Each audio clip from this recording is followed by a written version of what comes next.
Bonjour et bienvenue sur Médien TV. Le roi Mohamed VI a reçu hier au Palais Royal de Rabat le secrétaire général de l'ONU, Antonio Guterres. Une audience au cours de laquelle il a notamment été question du dossier du Sahara marocain. Le souverain a notamment rappelé que le royaume s'en tient à un règlement de ce différend sur la base de l'initiative d'autonomie proposée par le Maroc. Pour revenir donc sur cette audience, nous avons le plaisir de recevoir l'analyste politique Driss Aissaoui en direct avec nous depuis Rabat. Bonjour à vous Driss Aissaoui. Bonjour cher ami. Merci d'avoir accepté notre invitation. Alors, tout d'abord, que retenir de cette audience accordée par le souverain au secrétaire général des Nations Unies, Antonio Guterres? J'estime que c'est une manière de renforcer encore une fois l'idée qui est largement acquise par tout le monde, que le Maroc a fait un choix. Le choix de trouver une solution politique mutuellement acceptable par toutes les parties concernées. Et oui, pardon. Donc, je disais que le choix fait par le Maroc de suivre l'initiative des Nations Unies est un choix qui se confirme de plus en plus. Et de toutes les manières, nous remarquons que dans cette audience royale, le secrétaire général des Nations Unies s'est entretenu avec le souverain marocain Mohamed VI et en étant accompagné du conseiller au niveau des Nations Unies chargé du dossier, mais aussi du ministre des Affaires étrangères marocain, Nasser Bourita. Alors, Driss Aissaoui, il y a, comme je le disais, la question du Sahara qui a été très présente pendant cette discussion et le Maroc qui tient à sa position de principe, à savoir le règlement de ce différend sur la base de l'initiative d'autonomie proposée par le Maroc et qui aujourd'hui, en tout cas, est jugée extrêmement crédible par la communauté internationale. Absolument. Vous savez, le Maroc a déjà fait cette proposition depuis un moment. Tous les pays, alors je dirais pratiquement tous les pays, ça fait plus de 40-50% des pays africains, pratiquement tous les pays importants au niveau disons, de la planète ont déjà accepté la proposition marocaine. Ils la soutiennent et considèrent que le Maroc est un pays crédible qui est capable justement de gérer ce dossier dans le cadre de ces initiatives. L'initiative, qu'est-ce qu'elle propose? Elle propose une autonomie élargie dans le cadre de la souveraineté marocaine. Et de toutes les manières, le Maroc est un pays qui conserve cette position depuis un moment. Et le Maroc, qu'est-ce qu'il dit? Il dit que le Maroc, le royaume du Maroc est attaché à cette solution et ne pourra pas faire autrement. Aujourd'hui, nous avons les Nations Unies, nous avons tous les pays importants de la planète qui soutiennent cette position-là. Et le Maroc, il est véritablement installé avec beaucoup d'assurance, beaucoup de sérieux dans cette proposition qui évolue de manière très positive. Et de toutes les manières, ce n'est pas pour rien que le Maroc est considéré comme étant un leader de tout ce qui est initiative de résolution de ce problème. Et les Marocains sont véritablement à l'amont de cette initiative et ils le font connaître. Ils le font connaître de manière directe, indirecte, à travers le discours, à travers les propositions, mais aussi à travers tous les débats qui peuvent se tenir et s'organiser, que ce soit au Maroc ou à l'étranger. Alors, vous parliez tout à l'heure du soutien donc, international à l'initiative d'autonomie. Il faut noter qu'aujourd'hui, ils sont une soixantaine de pays à donc, soutenir cette initiative, dont notamment de grandes puissances qui reconnaissent désormais la marocanité du Sahara. C'est le cas, par exemple, des États-Unis. Donc, pour ce qui est de l'Allemagne et de l'Espagne, des pays européens, tous reconnaissent aujourd'hui cette initiative comme une base donc crédible. Alors, cela dit, Driss Essaoui, il a été aussi question des efforts du secrétaire général des Nations Unies. On se rappelle notamment de son attitude bienveillante lors de la crise de Guerguerat. Le Maroc exprime son soutien à ces efforts, mais aussi à ceux de son envoyé personnel, Stéphane de Mistura. À ce propos-là, quelles prochaines étapes peuvent être attendues dans le cadre de ces efforts onusiens? Je pense que le Maroc a déjà donné le maximum de ce qu'il faut pour résoudre cette problématique.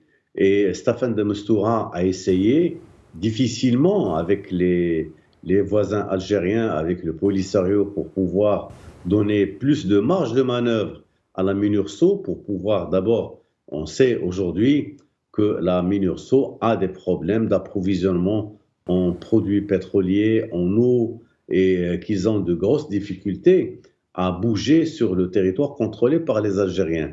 Alors aujourd'hui, qu'est-ce qu'on attend? On attend à ce que cet envoyé spécial chargé de l'affaire du Sahara puisse trouver les conditions favorables pour pouvoir aller de l'avant, pour pouvoir travailler, pour pouvoir donner plus de possibilités aux Marocains, aux étrangers et surtout ceux concernés par cette affaire de pouvoir agir de manière efficace. L'envoyé spécial Stéphane de Mistura, il l'a dit, il l'a fait et il est toujours présent au Maroc. Il a de très très bonnes relations avec les responsables marocains et les choses commencent à aller de l'avant. Alors, je ne veux pas oublier le fait que déjà sur les provinces sahariennes, l'initiative qui a été prise par le Maroc est véritablement quelque chose de formidable parce que ce sont des provinces qui se développent. Nous avons la région de Dakhla, par exemple, où il y a 6000 kilomètres carrés qui ont été préparés justement à l'agriculture avec le goutte à goutte. Nous avons d'autres projets importants tels que la voie express entre Tiznit et Dakhla. Nous avons également le port atlantique de Dakhla qui va ouvrir de grandes possibilités et la voie express entre Tiznit et Dakhla qui va véritablement être une véritable autoroute entre la profondeur du Maroc et la profondeur de l'Afrique. Et ça, ce n'est pas du discours, ce ne sont pas des intentions, ce sont des actes réels. Alors aujourd'hui, celui qui voudra discuter avec le Maroc doit faire autant d'efforts pour aller de l'avant. Pour aller de l'avant, dans quel sens? Dans le sens de la résolution de cette problématique. Et les Marocains sont très présents. Ils tiennent à ce que cette affaire puisse se résoudre de la manière la plus directe, la plus délicate possible, avec toutes les parties concernées, notamment le Maroc. Alors maintenant, il se trouve que le Polisario et l'Algérie l'entendent d'une autre oreille. Ils ne veulent pas discuter de cela, mais ça les concerne. Les Marocains ont décidé d'aller de l'avant, ils ont fait un travail, et le travail est en train d'être continué. Avec qui? Avec les pays qui ont ouvert leur consulat. Et quand on dit ouvrir un consulat, cela veut dire que nous ouvrons les possibilités de coopération technique, économique, politique avec le pays. Et les consuls qui ont été appointés au niveau des provinces sahariennes sont des gens très dynamiques, qui sont en train de faire un travail extraordinaire. Et je vous l'ai dit, nous avons le congrès national de la route qui s'est tenu à Dakhla entre du 9 au 12 novembre. Cela augure justement de grandes perspectives de développement de ces territoires, de développement du positionnement du Maroc sur cette affaire qui très certainement ça aboutira à une solution que tout le monde espère voir concrétiser du jour au lendemain. Vous parliez tout à l'heure donc des consulats ouverts à Dakhla. Je rappelle qu'à ce propos, aujourd'hui, 42% des pays africains ont ouvert des consulats dans les provinces du Sud et presque la quasi-totalité des pays arabes. Vous avez aussi évoqué tout à l'heure l'attitude de l'Algérie et du Polisario envers la MINURSO, avec, on peut dire même, des entraves à la bonne tenue de au bon accomplissement de sa mission. À ce propos, ajouter à cela aussi les refus peut-être de participer au dialogue politique, notamment les tables rondes. Comment comprendre cette attitude aujourd'hui quand même qui frise presque la provocation ou qui frise en tout cas une certaine opposition vis-à-vis des actions des Nations Unies? Vous savez, c'est une fuite en avant, c'est clair.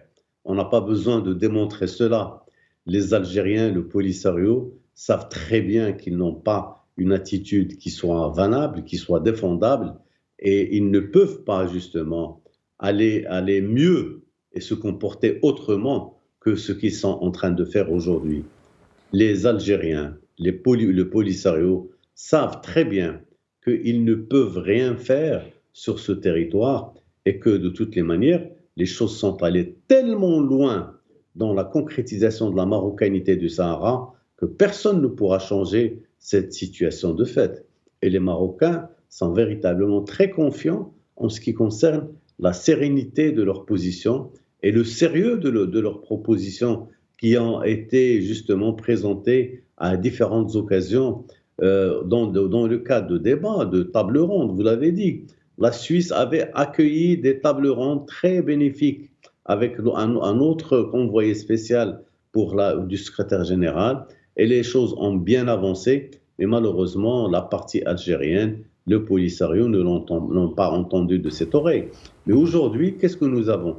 Nous avons des Sahraouis qui, aujourd'hui, défendent leur marocanité. Ils défendent ce territoire qui appartient à la monarchie marocaine, qui est historiquement lié à ce royaume. Alors, comment voulez-vous que l'on vienne par un acte administratif, un acte qui n'a aucune espèce de validité ni de sérieux, dire aux gens que ce territoire n'est pas marocain. Le territoire, il est marocain. Et ceux qui ont ouvert, vous l'avez dit, ils sont 42% de pays africains à avoir déjà ouvert des consulats, c'est-à-dire des points de travail, des points d'attache, des points où des consuls, des diplomates sont en train de travailler, de fouiner et de chercher toutes les opportunités capables de donner corps à leur coopération avec ce territoire. Parce que quand on parle maintenant du Sahara, nous parlons d'un territoire d'avenir. C'est véritablement l'avenir de l'humanité qui se dessine au niveau de ces territoires et les Marocains sont présents, les autres pays africains sont présents, les pays européens également. Et je pense que les choses iront de mieux en mieux à l'avenir et que de toutes les manières, le secrétaire général des Nations Unies appuiera très certainement ce qui est en train d'être fait sur ce territoire avec les Marocains et toutes les forces qui lui sont associées. Alors, Driss Issaoui, autre point, et d'ailleurs la discussion a commencé par cela, c'est la présence du secrétaire général des Nations Unies qui a tenu à être présent à Fès lors du 9e forum de l'Alliance sur les civilisations, l'Alliance des civilisations. À ce niveau, il a salué le leadership du roi Mohamed VI, notamment dans la promotion du Maroc des valeurs de tolérance, de vivre ensemble, mais aussi en tant que soutien aux actions des Nations Unies. Oui, vous savez, c'est une rencontre extrêmement importante qui se tient dans la ville sacrée de Fès avec la participation de grandes personnalités du monde entier qui viennent justement parler de cette situation, pour parler de la tolérance, pour parler justement pourquoi. Parce que le Maroc, dans sa constitution de 2011, qu'est-ce qu'il dit? Nous sommes un pays arabe, musulman, africain, et nous sommes fiers de cela, mais surtout, nous sommes fiers du fait que le Maroc a des composantes dans sa personnalité, des composantes historiques, des composantes politiques, des composantes hébreux, berbères, arabes. Et c'est grâce à cette diversité que l'unité du Maroc ne peut que se renforcer.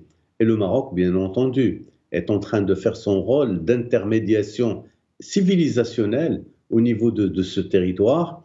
L'affaire du Sahara est en train d'améliorer et d'augmenter la partie, disons, le principe justement de ce pays qui aujourd'hui et demain sera le pays de la tolérance, le pays de l'évolution positive en ce qui concerne la civilisation, en ce qui concerne justement la capacité des peuples à vivre ensemble. Et le Maroc l'a réussi depuis très longtemps.